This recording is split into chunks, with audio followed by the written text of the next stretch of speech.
Welcome in, ladies and gentlemen, boys and girls.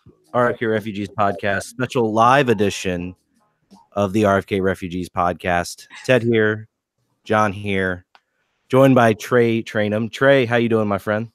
Doing okay. Took a handful of Xanax after the game ended, and I'm feeling pretty good. I think most of us reached for the Xanax. Most of us reached for whatever we could to calm down. Very reminiscent of 2014, 2015 DC United just choking the game off. Very reminiscent of early 2017 DC United. Wasn't that long ago. Oh, hey, we got a caller coming in right off the bat. Holy crap. That was quick. And what do we do? Hello, RFK Refugees. Who is this? Hey, Rich. This is Colin. Hey, Colin. What's going on, man? What's on your mind? Dude, this game was insane. I just want to get off my chest real quick. That foul, that was a good call. That was a good call by the ref. Orlando doesn't have anything to complain about, clearly, because if they actually looked at the rule book, regardless if he actually struck Rooney or if he didn't, it was a foul regardless. But I'm glad we came out with a win. Yeah, I think that reminiscence, a lot of people we thought was a foul. John, I didn't get a chance to introduce you. Colin here jumped right in before we even got a chance to do. But John, how are you doing? And do you agree with the call? Hi, Colin. Thanks for calling in. Yes, I agree with the call. As Alexi Lawless told us 9,000 times in the 5 minutes after the foul, it's all about the attempt and intent. And if I ran around swinging my arms like a helicopter and didn't hit people but almost hit people, they would probably tell me to stop that. So I think we're fine. I think if I were an Orlando fan, I would be pissed. But fandom is not about logic; it's about being pissed, basically, when things don't go your way. So we agree. And I think they seemed like the coach agreed with the foul call too, because it was kind of funny because the reporter at the halftime asked the coach what he thought was a foul. And she was clearly referring to the Dwyer tackle on Rooney, and he said, "Yeah, that was a foul." And you're like, "Hmm?" He's like, "Yeah, that was a foul on Brilliant when he jumped for the ball and collided with the goalkeeper." I contend that wasn't a foul because he's going for the ball. He has his eyes on the ball the entire time. And apparently it's just audio on YouTube. Okay, well, I guess we'll have to. Oh, maybe this is it. Yeah. Okay, I didn't turn the camera on. So yeah, this is. Oh no. Hi, everybody. I don't know. I have my camera on. I don't know. I'm looking at the YouTube channel. It works. It's okay. I don't know. Yeah. But anyway, I mean, you don't need to see our beautiful faces. You just need to hear our audio. That's it. So. Oh yeah. But I mean, for the remainder of the game, I mean, in the second half of the game, that's when really, I felt like Orlando stepped up and they really commanded the rest of the field. I mean, they really held Acosta like they planned to, and they really, they frustrated Rooney there, and we weren't getting the ball forward as much as we planned to, and they really took advantage of that. And, obviously they got a point in, unfortunately, but at the end of the day, win's a win on the road. That's helping us. We're at the top of the table now, and, let's just kind of ride this wave. Yeah, I would agree with you. And thanks so much for the call, Colin. We're going to go ahead and open it up for other people, but thanks so much for calling. Appreciate it. Yep.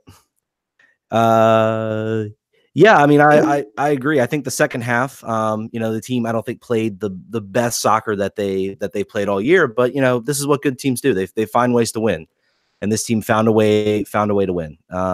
Trey, we didn't get your thoughts a little bit earlier, so I'll cut in with you. Do you agree with Colin's sentiment? Yeah, I think that regarding at least the foul,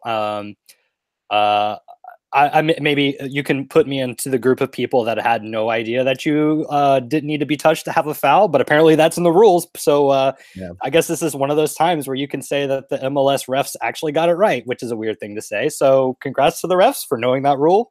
And I contend, I think he was touched. I think he was clearly touched. And when you make that type of play, if it had been a legal tackle, if he kept it been grazed. Yeah, if he kept his leg down, if he missed the ball and it was a very legal tackle, then I would say he has a reasonable argument that he didn't touch him.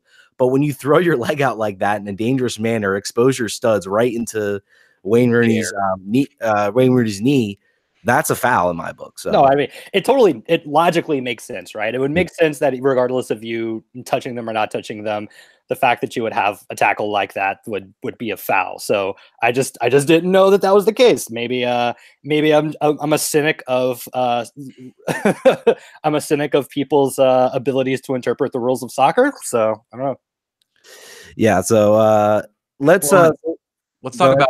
I just want to say it's funny to me that I think Birnbaum announced to his family and friends that he's going to have a baby with his goal celebration. It sounds like from instead of, I mean, that's a power play. It's much better of an announcement video than like kicking a soccer ball and having it be blue paint or whatever. This was a baller move. So kudos to the Birnbaum, mazel tov to the Birnbaum family for a new baby. Yes, congrats to them. And yeah, that was and Birnbaum gets a goal again off a set piece, a well-worked set piece from DC. Let's talk a little bit about Rooney's goal, which was just I mean, it's like it's hard not. I feel like I'm getting kind of just used to it. Like he steps up, makes an amazing play, and it's just like, yeah, that's just what Wayne Rooney does for this team. So regardless of whether it was a foul, an absolutely fantastic strike by Wayne Rooney, and puts DC up 2-0. And I'm thinking we're cruising. Like I was thinking, oh man, this is going to be like 3-0. We're going to run the table with this team, and this is going to be kind of like a coming out party, especially on the road. So I mean, again, fantastic goal. Is that what? So I guess my next question is: so what goal is going to steal goal of the week from that? Because that's obviously the goal of the week. And just like Rodriguez last week, what goal is going to steal it? Which fan base is going to stuff the ballot box? Did Cincinnati score this weekend or no? Did they get shut out? I think they lost 2-1. So I'm not sure. Well, whatever that goal was, I'm sure if it was a goal from 3 feet, it'll be that one. Potentially Portland, maybe Seattle, maybe Vancouver. One of those teams. Whoever's got the best bots will probably will probably beat us. I think I just want to sort of talk about what the way that the game sort of turned on momentum. Joseph Mora's catching a knee in the face, neck area, jaw area, really threw the game the other direction. The stoppage that occurred, I think, maybe allowed Orlando to regroup, maybe change their tactics around a little bit. If you didn't see that foul, what happened was Joseph Mora went in for a tackle and caught a knee in the face. And at first, I thought the other player was hurt more. I forget who it was. I think it was the right back, maybe. But he hurt his knee a little bit. Mora hurt his face a whole bunch. He was down, bleeding from the face, holding the side of his neck, and they had to substitute him on. Chris McCann came on for his first minutes of the year. Or first minutes. Yeah. If longtime listeners of the show will know, Joseph Mora and I got off to a very rough start. I thought he was very bad, like very, very garbage bad. His first couple games in a DC uniform were very bad. And I thought this was another failure of scouting to bring another player in from another league that could not adjust. And he has been a rock solid contributor almost every game ever since. He's been one of the best parts of the back line. And go ahead. Sorry, he's become the new Fisher.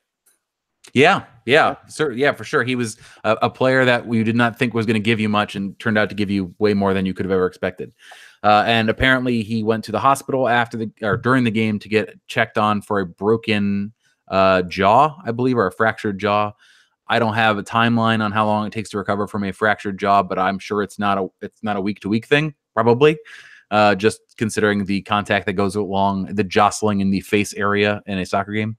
So if any of our listeners are sports medicine practitioners and can tell me the answer, that'd be great. But either way, it's bad news. Glad we have Chris McCann as a seasoned backup with, I think they said on the broadcast, over 300 first division starts under his belt, or pro starts under his belt, which seems like a lot. So that good to have him. But now our depth at left back is, I don't think there is any actually. Yeah, much lower.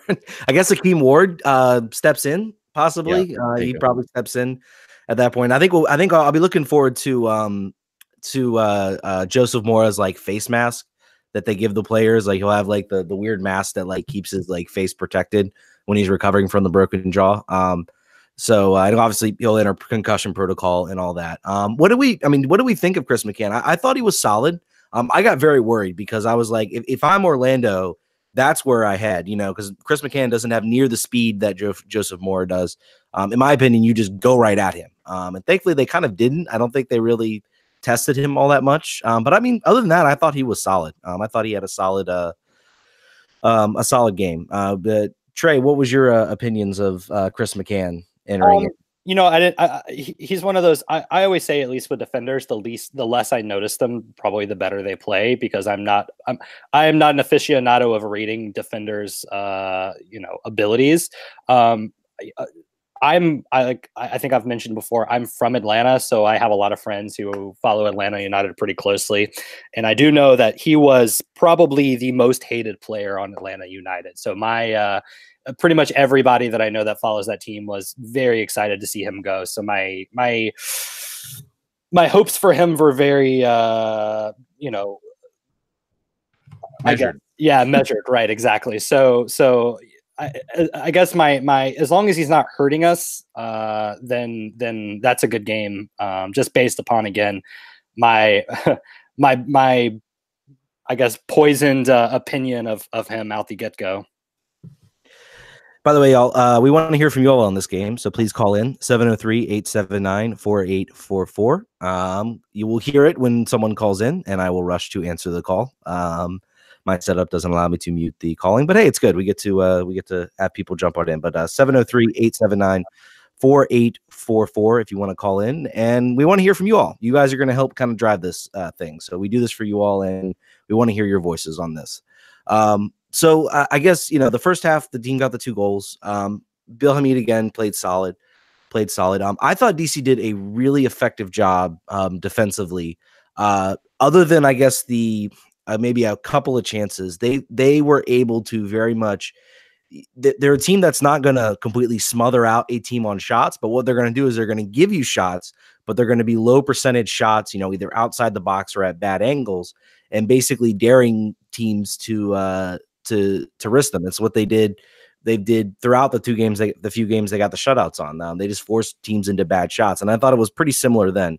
And I was very concerned when Orlando threw out that five-man back line, because that was basically what they did against New York. Was they just frustrated New York? They just did not let them have an easy time, and they nicked a goal. So I said, okay, so DC has to score. If this is going 70, 80th minute and it's 0-0, they could very well lose this game. Because I knew right off the bat that Orlando was going to play this ugly, and very much in the first half they played it ugly, and Costa, Rooney, and pretty much the whole attack struggled really to get high percentage chances. Fortunately, it didn't matter because they were just really good on set pieces. Oh, and we have another call coming in. Hello. Thank you for calling RFK Refugees. How can we help you? Who is this? This is Henry. Henry, what's going on, my man? I did have a couple of comments of that game. Okay, go ahead, man. Jump right in. Number one, Chris Mueller for the U.S. men's national team. I don't care if it's U20s or however old he is. He changed that game completely. And as a DC fan, he really, really got me interested in his abilities. He completely changed that game. That one person changed the game out of 22 people on that field. Yeah, I think I would agree. Chris Mueller, I thought had a really good game. Again, I thought DC did do a good job, kind of forcing him into some low percentage chances. But he could have very well changed the game for DC, for Orlando. Any DC related thoughts you have, or is it just the Orlando? Number 2. As far as the highly controversial in the next 7 days before the next thing happens, Wayne Rooney didn't roll over and play that he was hurt hard. He didn't hold his knee and roll around in circles. He jumped out of the way slightly and then held his arms open. So if you watch that, he didn't embellish, I will say. So the referee made the decision. That's the way it stands. If somebody swung their foot at me with cleats, I would probably jump out of the way too. So, but I will also add the little afterthought. If the situation were reversed, if that was Brillant that came after Dom Dwyer and Dom Dwyer scored that goal, how would DC fans feel? Real mad. Food for thought on both accounts. I think it's okay call. I think it's okay what happened, but as vehement as people can be, just think about if you were on the other side. Yeah, I would tend to agree with that a little bit. I think there would be a lot of angry DC fans. So exactly. Go ahead, Trey. Sorry, I think it's one of those things where, yeah, I totally agree. Where, you know, there are the rules as they are written, and there are the rules as which they are typically applied. And I think the reason why I probably didn't know that you didn't have to touch a guy to get a foul, it's probably because it's not called all that often, at least not from the games that I watch, I guess. So yeah, shoe on the other foot. I would say, if I was in their shoes, I would say, well, it's never called like that. Nobody ever calls that call. So I don't know. Maybe I'm just watching the wrong games, but. No, you're reminding me of that 6-second call that was made against Canada for the U.S. women's national team. It's in the books. It was called, but it never really is ever called. But, Alexi Lawless said something in that game, and that's been several years ago, that stuck with me. And that is, just because you were speeding down this street and you're never caught for 2 years, and then all of a sudden you get a speeding ticket, doesn't mean that you shouldn't get the speeding ticket. So I'll leave you with that. All right. Thanks so much, Henry. It sounds like Alexi Lawless likes speed cameras, which makes me now like him a lot worse. Yeah. I think I now have. If I already didn't like him, now I hate him. I'm sorry, Alexi Lawless is a cop. You heard it first. All Alexis are bad. AAAB. There's some quotes here in the chat that I want to make sure we get to. Yeah, absolutely. Michael Foley said, Brian has Joseph Moored his way into my heart. And I think that's good. Kyle Smoot says, finally giving up a goal. Is it a good thing, a bad thing, or a nothing burger? I think that's something good we should throw out here. Did we hope that we would go clean sheet forever? I did. I thought that would be very cool, and we should do that. And that we didn't do that is bad. I think we all talked at halftime, sort of saying what we thought the final score was going to be, and we all thought 3-1. And it could have been had we not hit the post on a 18-yard wide open opportunity for Moreno, it would have been 3-1. Yeah. But I think overall the praise that the back line got and Bill Hamid got on the broadcast is warranted. I think that this team has really done really well as defending as a unit. Really locking down the midfield, does a good job at closing down space, much better than Orlando. I wrote down in the first half when I was watching that Orlando's 5-man back line led to the midfield getting overrun, and there was no opportunity for their midfielders to close down space. DC United players had a lot of time on the ball. They were able to sort of move with impunity, and the reason is that because everybody was in the back, and DC's full team defense is what's made them be so effective this year. With the fact that they have conceded only 1 goal through these games is indicative of that. So what do you guys think? Is it overall 1 goal for the year still pretty great defense? Yeah, fantastic. I mean, I don't think you can, especially on the road too. I mean, you look at it now, they've basically only given up 1 goal in 2 road games, which is fantastic. I don't think there's any argument that the team defense was good. Birnbaum was good. Brilliant again has just been very good and very solid. And he's a guy that was sort of a big question mark, and we were all looking for his replacement. I don't think, even if they sign somebody tomorrow, I don't think he immediately, short of it being, a European Champions League starting defender, I don't think there's anyone that really would take his spot. Would take his spot right now. I mean, he was fantastic. Leonardo Jara, again, another solid defensive performance. And I want to bring up one other player who had, I thought, a really good defensive performance. And he didn't really light it up, I guess, on the side of the ball that we kind of all want him to. But Lucas Rodriguez was instrumental, I thought, in dropping back a lot, especially when Mora went out. And kind of being that sort of guy who was going to drop back and use his speed when maybe McCann can't catch up. There were a couple of times where he dribbled himself out of trouble and kept possession for DC. So I thought, again, he had a very, very solid game. Not the one that's going to, show up on the MLS highlight reels or get you team of the week, but it was just very solid defensively. And it shows why DC likes him and why DC likes a winger that can also defend. Sorry, Zoltan, but you're going to be on the bench for a little long while here. So, but Trey, I'll give you a chance to chime in on this. Sorry, I was kind of tuning out for a second because I was reading all the YouTube chat questions and thinking about what my answers are going to be. So the question is, defense, good, right? We're good at it. I mean, we only conceded 1 goal versus a lot of chances. So, I don't think any of the saves that Bill Hamid made was like particularly like, great feats of athleticism. I think those are all saves he should have gotten. And probably, I don't know. Maybe I'm in the minority here, but I think that I don't know. I don't really like the idea, like that Jalen Robinson sub at the end. At the end of the match, I kind of came to the conclusion that I didn't like that sub. I understand why Ben did it, to have 5 on the back line and close the game out.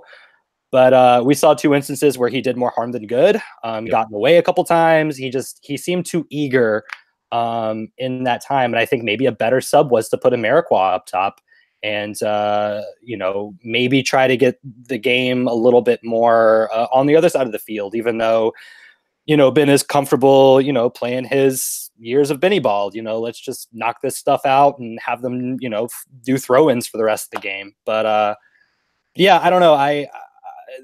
I guess we're fine defensively, but still the second half of the game defensively just still had me way more uneasy than I should have been, I feel.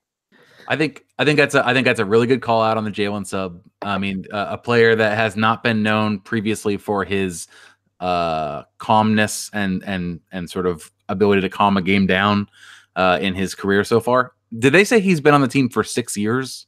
Is that what they said in the broadcast? That can't be right. I think it might be right. We're going to have to consult the Google. Someone who's not talking should consult the Google. But either way, you're absolutely right. I think he headed the ball for corners on 3 consecutive plays.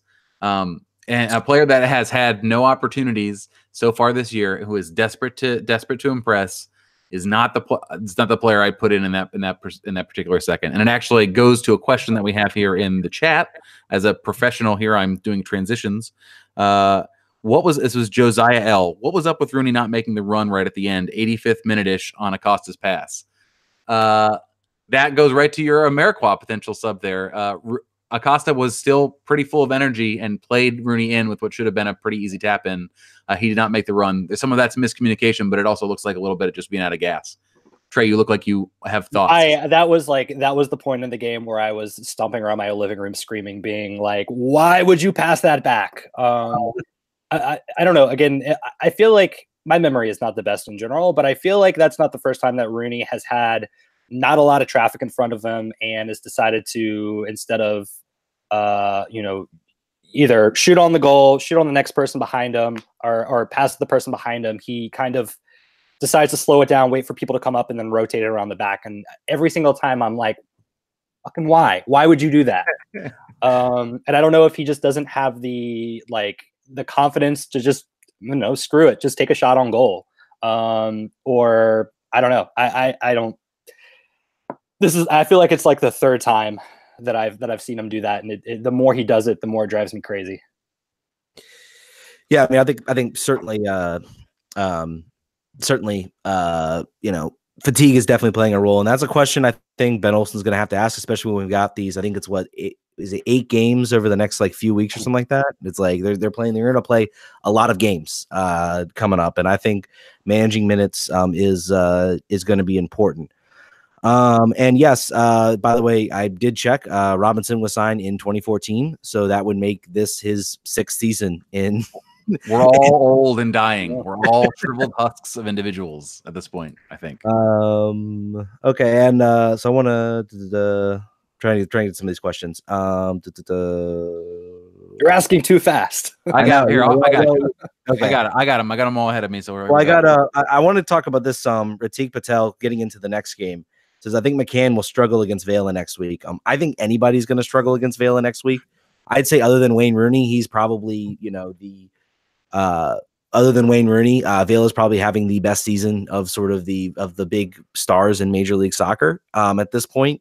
He absolutely torched San Jose again in San Jose. But that's going to be, this is this game against LAFC. This is going to be a supporter shield type match. I mean, this is a match where if DC walks in and win this, you can start talking about this team potentially being a legitimate 100% supporter shield contender. And this is going to be probably, I think this is going to be the most difficult match of the season. There's no question. There's no question about that. Yeah, it's not close either, really. This is absolutely. I mean, Atlanta would have been, had all things been gone the way they've gone, and now they currently sit in the bottom of the Eastern Conference. So we've seen now they've definitely got a Toronto post Champions League stank on them at the current moment, sitting at the bottom. But LAFC, and not just against San Jose, and not just against the San Jose Earthquakes, who are horrible garbage team. LA has looked good to pretty much every team they've played. So it's going to be interesting. It's at home. We're not used to DC having to take sort of a measured, balanced approach at home. Usually it's been pedal to the metal for the most part, aside from maybe the playoff game and a few small occasions. Usually the team has been very front foot heavy with the home game. So it'll be interesting to see how they adjust to a team that is in absolutely flying form with really talented, with one or two really talented players. I think that there's, Vela is probably there's probably one or two players on that team that you've really got to eyes out for that can game break. Nguyen, not as good as he used to be. There's a couple players across the board that are you have to really isolate in a single man. The problem is, like you said, McCann being the replacement. I don't think Joseph Moore would have really put him in his pocket either. Maybe. Could you do 3 defensive midfielders? Could we start Moreno, Canales, and Durkin in this lineup? Is that possible? See, I don't think you change anything. I think you roll out the lineup that your best 11 you play. You don't suddenly change. Number one, if you're playing on the road, maybe then you relook at things. But this game is at home. LAFC is going to have to travel cross country to come here and play. And traveling in Major League Soccer is never easy. So this game's at home. You still go on the front foot. You still play the exact way that's gotten you to this flying start, basically. I don't think you make any changes. I think you just only hope that, you can contain Vela enough. He's going to probably put a ball in the back of the net in this game. Let's be serious. If DC shuts out LA, then I think we're the best team in Major League Soccer, and there's no question about it. But I don't think you change it. You're at home, put them on the front foot, go after them, and try to come up with the win. I think that's the only way you got to look at it. So I was looking at a conversation I had with a friend back home in Atlanta when we signed Chris McCann, just to kind of get his beat on him.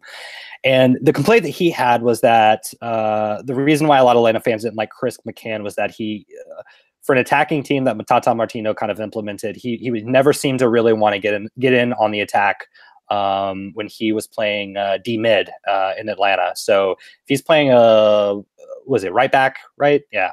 Left back. Yeah. I'm sorry, left back. So if he's playing in a kind of a back wing position, then I don't know. We know that that's how Ben has set up this team so far, is to have the right and the left backs push up, kind of playing as a wing back position, and then kind of have the wingers kind of do the same thing, right? So I think that's kind of what you lose on that side, is that attacking ability. Again, just totally based upon conversations I've had with other people. So it doesn't seem like there was much complaints regarding his defensive capability. We're just going to have to figure out something going forward on that side.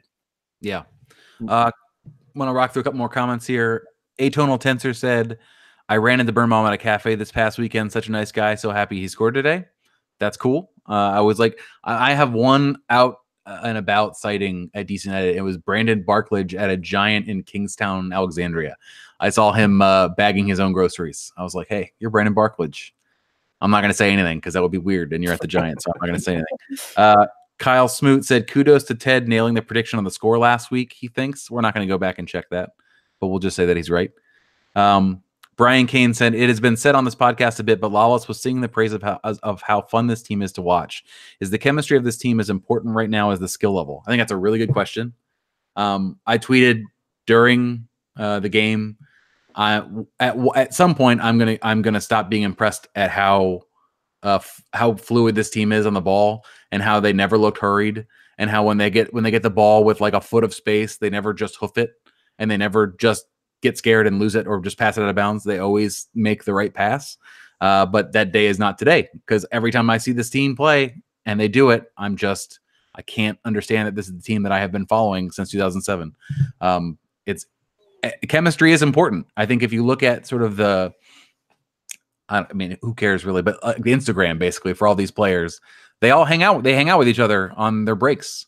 All of the South American players went to, I think, Shenandoah Mountains this last weekend, or the weekend before that. Briant and Zoltan always hang out. There's cliques or whatever. I think that's to be expected with any group of 20-something adult men. They're not all going to be like, let's all go bowling together. Let's all play laser tag. There's going to be subgroups. But as long as it's just cool that they enjoy each other's company. There's not a lot of problems on the field. You don't see like the chemistry problems sometimes you see on bad teams, where there's just remonstrating on the field or pointing and yelling. The only player who ever really gets mad is Ariola. Gets mad a little bit on the field. He's also smiling a lot, but he's the one player that will do the double arm point at the ground. Like, why did you not pass the ball there? Why did you not do this? Everybody else sort of plays it cool. But what do you think about sort of do you think chemistry is a part of why this team is playing so well right now? I don't. Oh, sorry. Go ahead. No, go ahead, Trey. Sorry, I'm the guest. This is your show. So I don't know. I think it is. I think honestly, when you look at individual talents on the team, there's not anybody that's extraordinary outside of obviously Rooney and Acosta. Rooney, Acosta, and Bill Hamid are a cut above their own class. Everybody else, I don't know. Like I think I like them as individual players. I like Russell Canouse. I like Paul Ariola. I like them. But truth be told, none of them are like, they're not in the 90th percentile of MLS players, I don't believe. So I just kind of think that over the last year or so, they've figured out who to put in what place, and that people are getting along. And I think that's translating well to the field. One thing that was a complaint of Darren Maddox back when he was at the Whitecaps and then Portland and even here was that he was kind of locker room poison. Nobody really, all my friends in Portland, they all just said the same thing of like, Darren Maddox never really hung out with anybody. He never really made friends on his teams. He did really well, the first part of last year. But I think you could kind of tell the players that like each other and how well they play on the team. I think that there's a lot more chemistry that we're not taking into account based on our performance. Yeah, I think to echo, to John's point, chemistry is obviously important. You need a locker room that trusts each other and likes each other, because when things get tough, you don't want situations to develop where players start getting mad at each other, players start checking out, and then that's how bad seasons like 2010 and 2013 happen. I think Brandon McDonald, I remember when he hacks down a player in the box and apparently had such a huge locker room meltdown that Ben pulled him off at halftime, just yanked him out of that game. So chemistry is important. I think chemistry is, it's what keeps players together. Players have an understanding of each other is obviously important, along with being skillful. And I think DC has built themselves where they have certainly their first 11. Maybe once you get past that 12, maybe some 12, 13th players, they just have, really solid, very good players. And then they've got, like you said, Hamid, Acosta, and Rooney, who are just kind of like, that step above those guys that can go out and do things like Rooney did yesterday, where he takes a ball that's basically a corner kick and scores, an unbelievable goal. And those are the types of things that win you soccer games, and keep you kind of that cut above. Trying to go through, John, you want to jump? Yep, I got these. We got a whole bunch of questions that came in. So yep, I'll be the designated reader. Yep. Landon Long has done a little Googling for me and has said that my completely amateur Googling says that a fractured jaw is about 6 weeks to heal. That would be cool. That would be very bad. Very, very, very not good. We don't like that. Hopefully he has strong bones. We can fabricate like a metal cage, right? They can wear like a lacrosse cage or something. The one good thing is, fortunately, a fractured jaw is not like a fractured ligament or leg or arm or something like that. So you don't need your jaw to score goals. Yeah. Well, yeah. He can still keep his fitness up is more what I'm getting at. So he can still keep his fitness so that, it might be a 6-week healing frame, but it might get to a point where they say, okay, we can affix some sort of mask that'll sort of keep everything protected. And, you can go out there in 4 weeks or so, or 5 weeks even. So we could 3D print him a new jaw. Yes. Maybe we could look into doing that. Just amputate the one that he has currently. Yeah. Kyle Smoot says, hardly any rotation at all in the starting 11 so far. When should that change? There are 2 games in a week, after the LAFC game. I believe there's a game on Saturday and I think a game on Tuesday. Someone who's not talking can check me on that, but I'm pretty sure that's the case. I think that second game of the week, that midweek game, I think it's against Montreal, is when you'll see some rotation. You'll see your Zoltans. You probably still won't see Americois as a starter. I think Rooney will start every game for as long as he's here, unless he is dead. You'll probably see Durkin start. You'll probably see. I think that's probably it. I don't think Robinson starts that game. I don't think. Why can't I remember Chris Blank's last name? The backup goalie.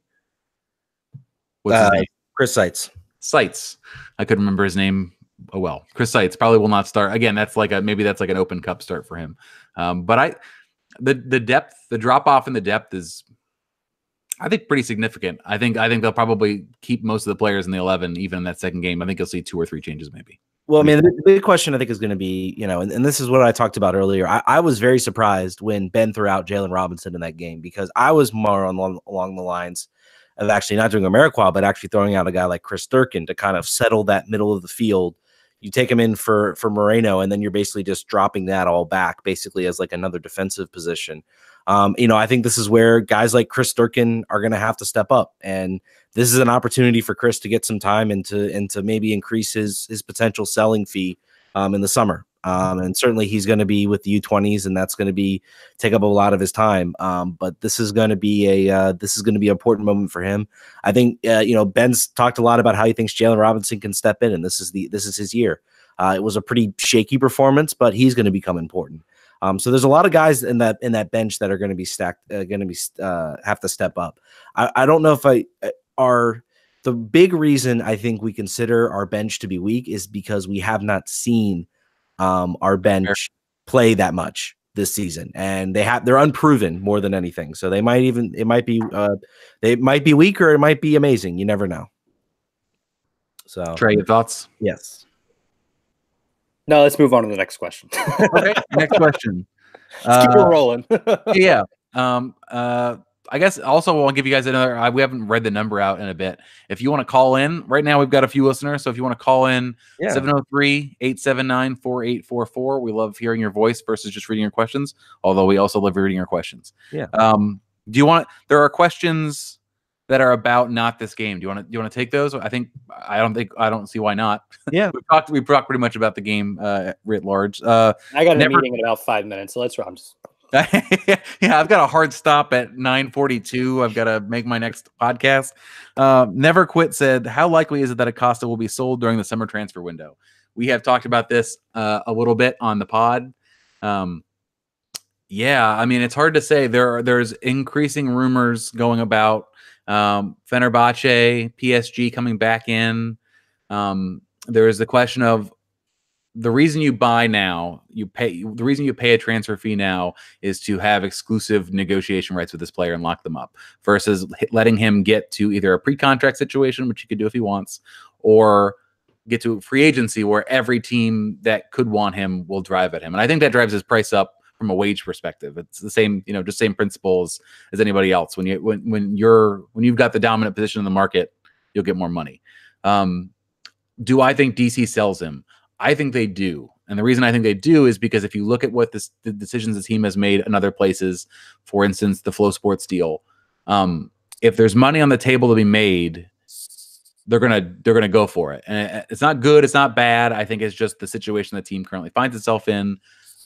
We've talked about it before. They're heavily leveraged. They've got debt service on the new stadium. They're building another stadium in Loudoun. They've got a training ground to build that they haven't even broke ground on. A little bit of money for Acosta in the summer is better than no money for Acosta when he leaves in the winter, even with a trophy for potentially. But yeah, hopefully. I'm saying, like, even if things go great, that doesn't necessarily get them more money. The people will come anyway. If this team makes it to the playoffs and wins a trophy, they're going to sell at Audi Field for all those games anyway. So him being there or not, if he makes the team better and they win because of him, you could make the argument that he's a requirement. If he does leave, they will have to fill the spot. They'll have to. The rumor, everyone thinks that what they'll do is sign Assad, and Rodriguez will take over his spot in the middle. That That could happen. I would think that you could maybe do better than Assad, who can't even break into the 18 right now in Argentina. He was a great player, and I'd like to have him, but I don't think I think bringing in Assad for Acosta is a net negative on this team's overall performance. So if that's what they do and that's all they do, the team will not be better going into the run-up. So hopefully, I think Ted and I have said this a couple times, what we would like to see happen is they keep him throughout the year, come what may, and try to win a trophy. And then if he walks for free, he walks for free. And you really have to kick yourself for how it went down in the last window prior, other than not selling him in the summer. Ted? Yeah, and one thing I've kind of been watching is I've been watching a little bit of Rodriguez, because I've been kind of saying, okay, if we do sell Acosta, they think Rodriguez can sort of fill into that role and be that sort of that number 10. I would say actually today I feel a little bit more confident that he can fill into that role should we have to sell Acosta. I thought he showed an ability to sort of have that dribbling ability. It's nowhere near on Acosta's level, mind you. It's still very much like a Acosta light version of dribbling. But I mean, Rodriguez showed an ability to keep the ball. So I'm not sure. I think there will be a drop off, or there will be a change. I think they should do something crazy in the summer and not sign Assad, and they should go sign like Chicharito, because why the hell not? Completely change how you play and put two forwards up there and run at people. And I see I see John grimacing at that. But hey, man, that I want to see the team do something big, and that would be something big. So obviously we hope they keep Acosta, but you know, it's looking more and more likely like that's not going to happen. I think these negotiations, these transfer, you know, the contract talks are going to be crucial. If the team can manage to do that, then honestly, all hail Dave Casper. Dave Casper is a wizard. Dave Casper is a god, and everything like that. You know what? I do wonder, could we see DC, you know, receive an offer, and then they go to Acosta and say, we're going to accept this offer, but you have to sign a new contract. Basically, you have to sign a contract to extend it, and then that way the fee can go up, basically. Or they'll say, we will work hard to sell you in the summer, but you have to sign a new contract with us, and you have to you have to go do that. So I mean, I could see that. I could certainly see that. That would the team making the offer would be extremely pissed if they would probably withdraw their offer. This is what I think would happen. This is the only way it could happen. DC comes to, I mean, they're supposedly having, you know, starting in April, they're supposedly reopening talks. Here's what they do. They say, please sign this contract. Here's why you should sign this contract. If we get an offer exceeding $8 million for you in the next year, you can go. We won't say anything else. It's in the contract. You have a basic, an implicit release clause. You know, and if we don't accept it, and you're still bound to this contract, your pay goes up 50% the next year. You have an escalator clause. If you're still here and we got an offer and it's logged, then that's it. There are some problems there because bids are not necessarily public, so they could pretend they didn't get a bid, or the agent could manufacture a bid that didn't actually happen. As I'm saying it out loud, I realize the problems with this are probably too much, but it is more likely than the other scenario. I think he's not going to sign a contract. I think he's going to leave. I think he's probably going to leave at the end of the year, or maybe get sold. I could absolutely see them slipping a release, saying, here, we'll sign a contract. We're going to put a $12 million release clause. If any club comes and offers us $12 million for you, we have to accept it. And I'm sure they would have, if they would have re-signed that contract, I'm sure they would have loved to jump that up to 20 million or something like that to give them something more valuable. But I could see them going to Costa and saying, look, you know, we're already getting these offers of, 8 million, 9 million, 10 million. We're going to slip in a $12 million release clause, light it up, and if a team and that's going to be cheap, and we're going to make our money, and everybody's going to be happy. So we could see a release clause put in there, maybe that says, okay, I think I'll go ahead and sign this because there's no more ambiguity. They have to accept it. So, although we have seen in Europe that that those aren't actually binding. Players there have been bids received for release clauses, and teams just be like, no, we're not going to do that. We're just going to keep the player. We're not going to do that. Yeah, I forget who it was, but obviously that's the risk. But I don't think DC would treat Acosta like that. If they get a $12-15 million offer this summer, they're accepting that. I mean, they're taking that right off the bat. That's money in the bank. So, Best sorry, do you have any thoughts? We kind of left you out. No. I think that I think I'm still firmly in the camp that we sell him over the summer. I think that I could totally see them. I could totally see him leaving for significantly less than what PSG offered us. If he doesn't sign a new contract, I think that's a given. But I think that DC needs to do two things. They need to do a statement of. They basically need to like put out a statement of intent after kind of that whole PSG saga of saying we are willing to sell our players.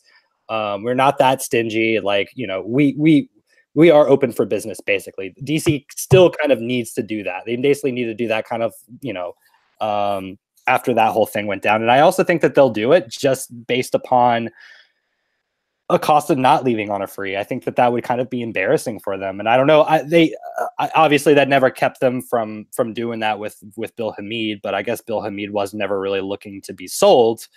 He just kind of was, I don't know, maybe that situation was a little different, but I don't know. I still, every time I kind of talk myself around it, I still come down on us selling Acosta in the summer for some negligible amount of money. Oh, we'll certainly see. John, are there any other questions we had? John apparently is sneezing. I was mid sneeze. I was trying to sneeze and it went away because when you talk about sneezing, you stop sneezing. That's why I've learned that. Yeah. Nitrogen Burn said, Ted, Chicharito. Oh no, baby, what is you doing? So I appreciate the meme rejection there. Other questions here from Landon Long. I'm sorry, yeah, Landon Long. Follow on. Is selling Acosta worth buying Hamid back from Midtjylland and getting Assad outright? No. I don't know. I don't, not to be flippant. I think that buying Hamid back is something they're going to do. I think that if it's up to him, really. Midtjylland obviously did not rate him as their starter. Another good season at MLS will not make that more so unless the current starter has his contract go or the wages are too high or whatever. He's as good now as he was when they bought him, and he still didn't start. And he's not getting national team starts, as we've discussed at length.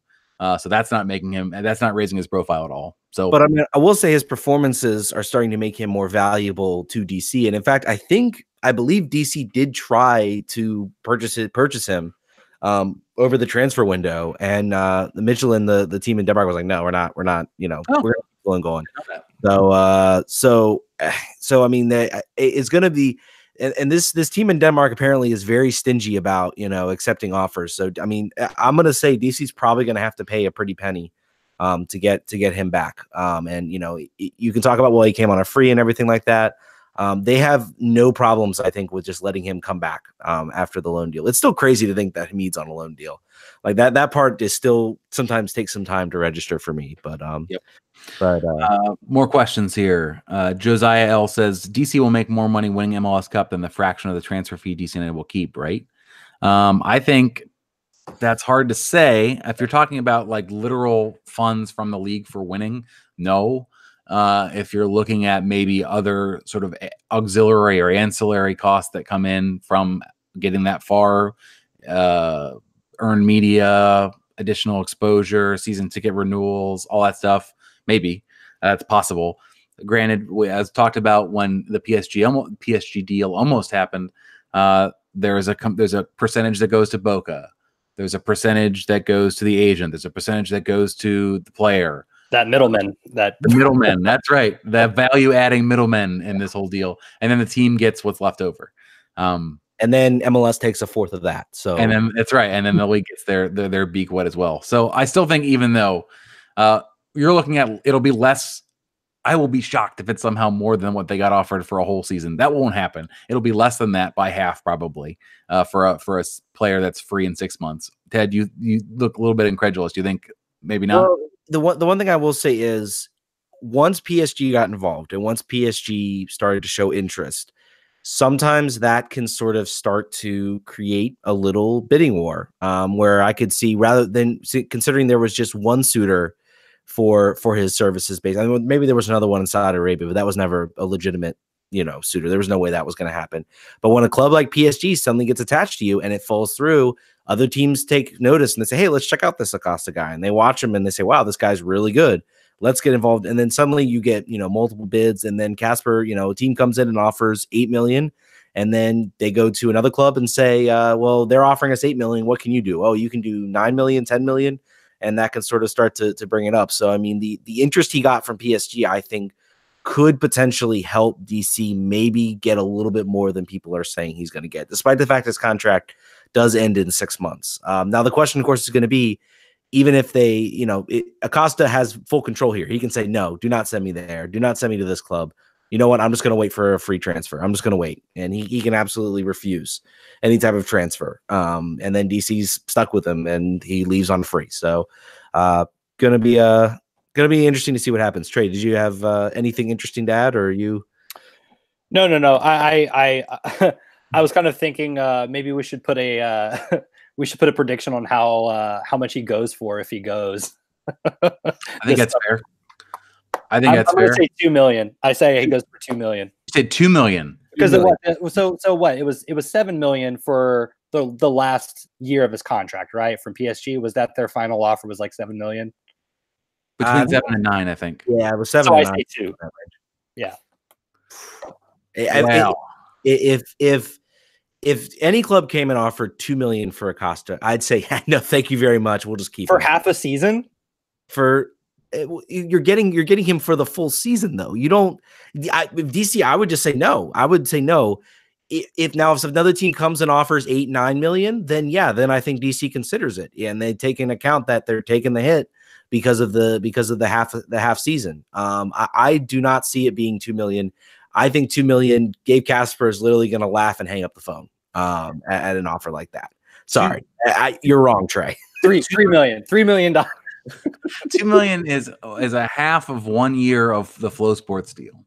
So $2 million for I think they'd have to at least get 5. I'm talking about net. They'd have to net at least $5 million after all the fees said and done. Okay. And that has you at 8 or 9 maybe for the actual sticker when you get down to what DC's portion is. I mean, you talk about what you would need to pay to replace the player, or if not, you could look at it cynically and say, I don't care. Replacing the player is sort of irrelevant. We'll roll with what we have. We've spent money in other places. Other players will just have to do better and step up more. That's possible. They could say that cynically. I don't think that would be a Dave Casper decision. That would be an ownership decision if they went that way. But I'm going to say if he gets sold, it will be a net. What did I say? Net 5 or net 6? Net 5 is what you said. Yeah. I think I'm going to go with that. Ted, what do you think?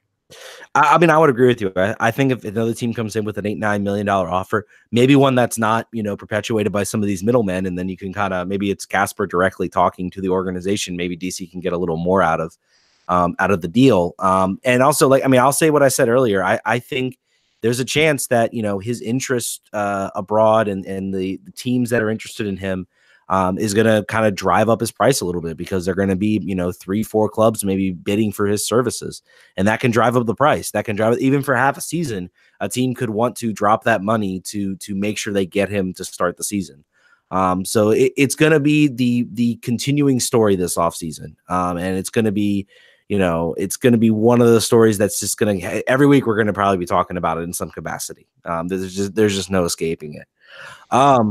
All right, I guess do we have anything else we want to wrap up the show with? Or I think we should make sure that we tell people there's a possibility that you're listening to this, you don't actually listen to our podcast. That's an actual possibility.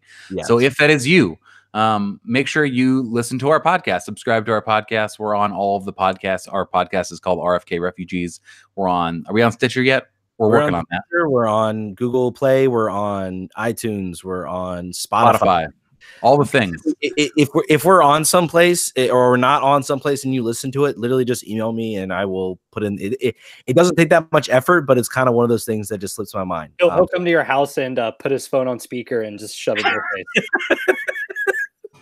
Maybe not that, but I will make the effort to make sure we get it on a podcast app that you listen for. But I think we've covered basically the main ones, so you should. Yeah.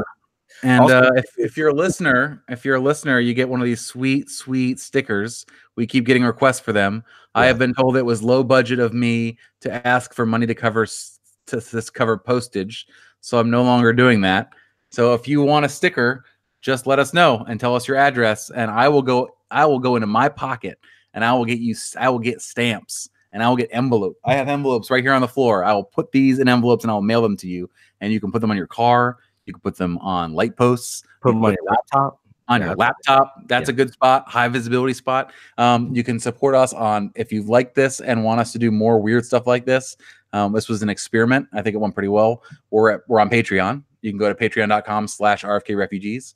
Make sure you're following us on Twitter at RFK Refugees. We have a Facebook page that we don't use very often and no one really likes it. But if you want us to use it, you could like it and then I'll do it more, which is at facebook.com/RFK Refugee Podcast. I think that's all the things. That's all the things. And if you're in Richmond and a Kickers game, come find me and you can get a sticker as well. So, if you're at RFK or not RFK, holy shit! If you're at Audi Field, you can come and see Trey and I on the second deck of is that the north stand, whatever the stand that is, the only one with the deck. Yeah, that one, the big stand. We're at the top. We're at the upper level. We're probably in the bar at halftime. Come say hi. I'll give you some stickers and we could just high five. Yeah. Exactly. All right. Thank you all so much for listening. Thank you to our callers, Colin and Henry, for calling into the show, participating. We'll probably do this more often, mostly for away games, I think is what we're thinking, because a lot of you, like Trey and John, and have a lot of people who listen to us, go to the games. So it's not really good to jump on it. It would just be me and it'd be kind of boring. So I think we're going to kind of keep these for away games, and maybe for other major games, we'll probably jump in as well. But if y'all like this and want to see more, I think we're probably going to do more. So thank you all so much for listening. Thank you all for people who donate, subscribe, spread the word about the podcast. You guys are amazing. This is, I think, exceeded far what John and I thought when we started this, a year ago, what it was going to be. So thank you all so much. And we will catch you all next. We'll probably have a show recording Monday. So we'll do that. And we'll be having ELAC, John Sedante who's an LAFC fan. So definitely look out for that. So thank you all so much for listening, and we will catch you all next week. Imagine you're hearing music right now. And there's music. You do. Bye. It'll be in post. Bye.